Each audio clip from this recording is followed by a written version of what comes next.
So we had this landscaping client not so long ago that wanted the garden around her new villa to be designed and trees planted, maybe like 30, 40 different types of trees and plants.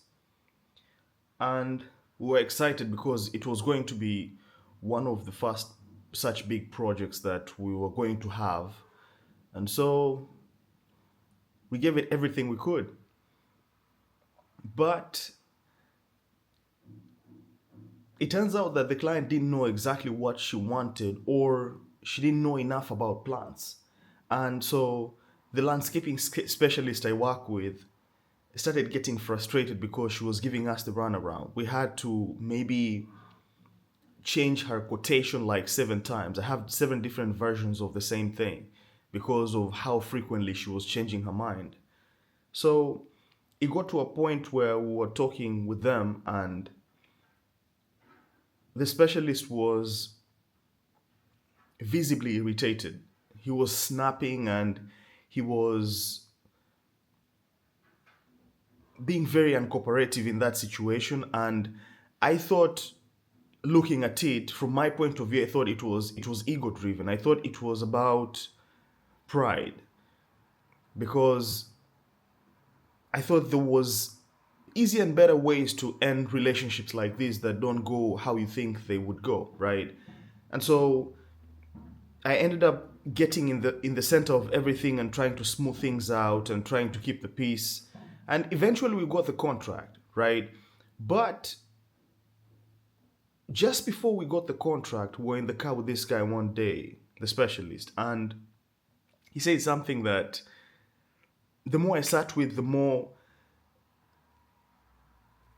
I started to realize from it, right? He said, I need to be happy to make the client happy. It sounded self centered when he said it, but the more I sat with it, the more I started to realize that maybe I didn't know everything there was to know about this situation. Anyway, he made me realize that, first of all, he loves this thing too much, right? And from what I know about him, right, he's been in this game for 20 years, right? So he knows about which plants go where, what branches to be gotten rid of, and what to be left, what trees can be trimmed in the winter, what trees get stressed when they get transplanted in the summer, that kind of thing. He's transplanted 1,000 year old olive tree.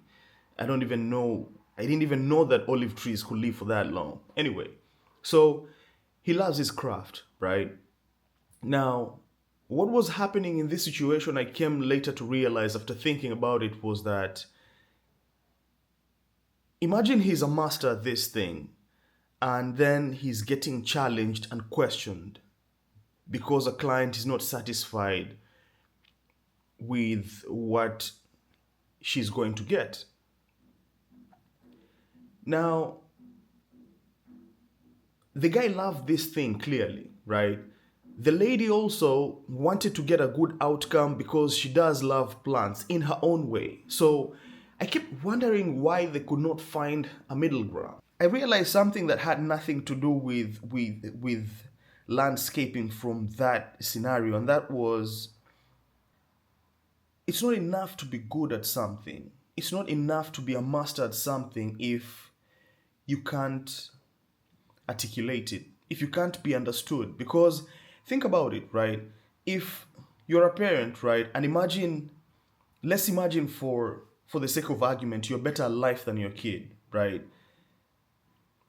One way to go about disciplining them or getting them to do things is telling them to listen because you're the parent, right? And because you've lived life longer than they have. And if you're like me, you know that that never works, because when we were there, when we were teenagers, it used to sound like adults didn't know what they were talking about. It used to sound like just a story you listen from one side and it gets out from the other, right?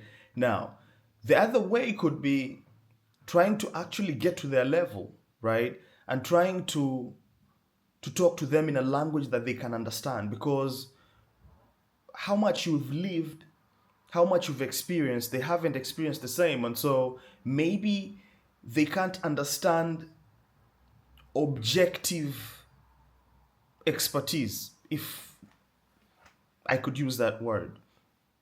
And so I think it's the same with clients, right? When they come in, some of them know what they want, but most don't, let alone what they need. And if you know about this thing more than they do, and you try to force them or push it down their throats that, yes, I'm the specialist, I'm the expert, so you should listen to me no matter what. Yes, in some places you can do that because maybe you're a doctor and this person has a life threatening situation that they don't have a choice but to listen, right? But most situations don't warrant that kind of listening to you, right? Most people can make their way and get around to doing the thing, even though later on they might realize that you were right and you knew what you were saying, but by then it's too late. And so the better you get at teaching, the better you get at explaining, the better you get at articulating what you know. Especially if you're an expert, if you're good at something, if you're a master at what you do and you love it, right? I think it's important to learn how to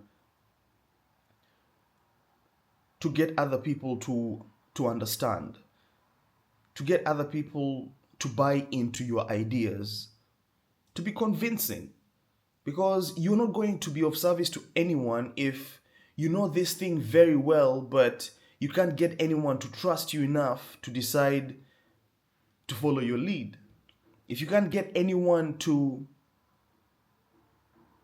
get past their amateurish ideas and decide that they will go with your way, then you'll not be a benefit to yourself or them, because you'll keep getting second guessed because you're not coming off convincingly or like a pro should, right?